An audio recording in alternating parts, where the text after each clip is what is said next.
At this point, it's fair to say that everyone knows who H.P. Lovecraft is.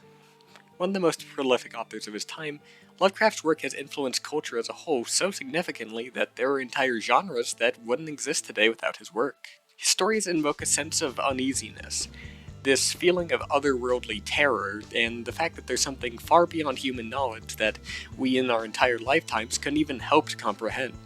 However, much like the subjects depicted in the stories, Lovecraft's work is often hard to get into.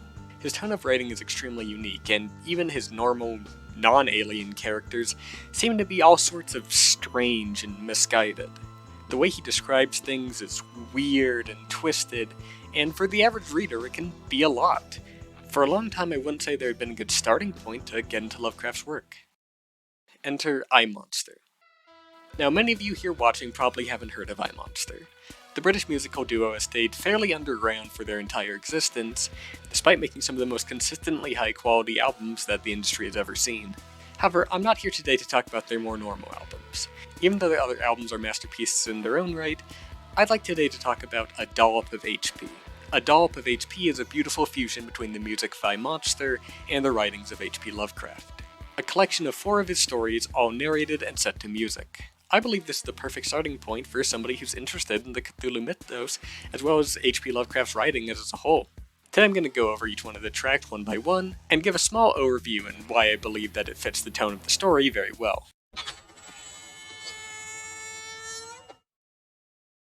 Covering the shorter tracks first, we have The Garden. Now, The Garden is one of Lovecraft's lesser-known pieces, and despite this, it's still consistently fantastic so many years later. From start to end, the entire poem feels like a journey. The song clocks in at just over 2 minutes and slowly builds over time. A lot of the music here feels very ambient. It's very dark and very twisted, and as you approach the center of the garden, you start to see a lot more of that. It reaches a beautiful crescendo at the end of the story, before slowly fading away and preparing for the next track. Overall, it's a very good introduction to the album. Despite being what I believe to be the weakest track on the album, I still believe it holds its own very well, especially compared to the original work. I feel the music adds a substantial element that can't be ignored.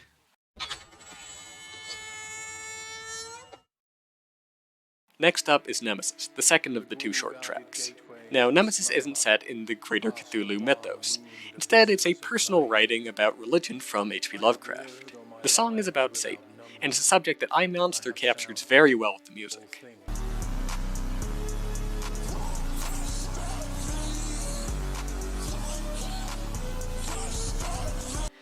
The track almost feels kind of bombastic. There's a sort of character to it. It feels like this is a person that's being talked about here. You can kind of feel in the way that it bops and swings that it's a lot more alive than The Garden was. The instruments here feel more as instruments and less as background vocals for the story. It's the most musical out of all the tracks by far, and I don't believe that's a bad thing. It supplements the story extremely well, and of the 2 short tracks, I'd say this one's definitely better.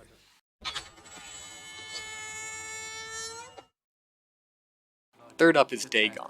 Now, a lot of people might have heard the word Dagon generally associated with H.P. Lovecraft's work, however, this is the original short story.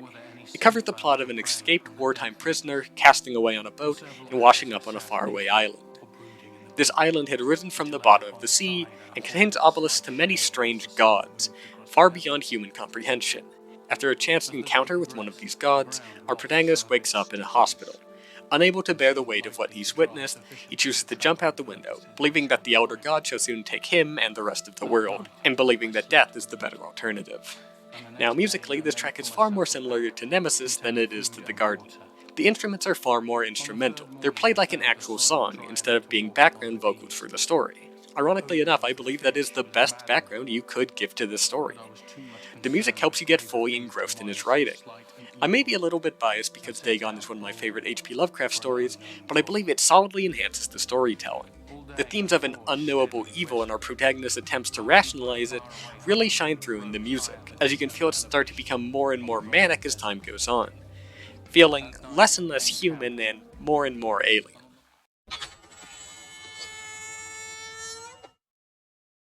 The final track, the music of Eric Jean, is the longest one on the album. Clocking in at 18.5 minutes, it's decently long for a short story. The music of Eric Jean tells the story of a young student who becomes involved with the titular Eric Jean, a mute man who plays the viol at a local theater. The music he plays is strange and otherworldly, and this is encapsulated in the music that plays on the backing track.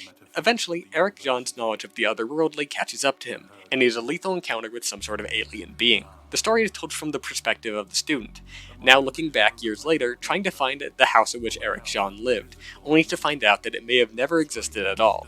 Musically, this track lists far more towards The Garden than it does Nemesis or Dagon. The instruments here are very much so background noise for the story itself. iMonster clearly understand that the story needs space to breathe, and they give it all the space it needs. The music throughout feels sinister and otherworldly, especially so during the climax. It definitely invokes the same sense of dread that the original story does, and to that I'd say the perfect accompaniment for the short story.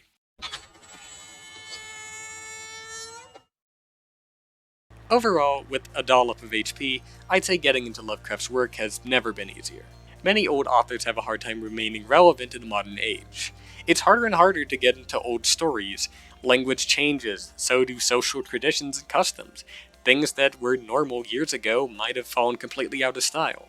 And while this isn't a comment on H.P. Lovecraft or his conduct, as we're separating the art from the artist here, I believe this is the perfect way to get into his work. If you're interested even a little bit in the works of Lovecraft, or just want to listen to some cool iMonster music, please go give it a listen. Clocks in at just over half an hour, so it's not that long of a time investment. I guarantee you won't regret it. Bigger things are on the way. The next review is already in production, and I guarantee it's going to be one you guys will like. Until next time, have a good one, and don't let the elder gods bite or whatever.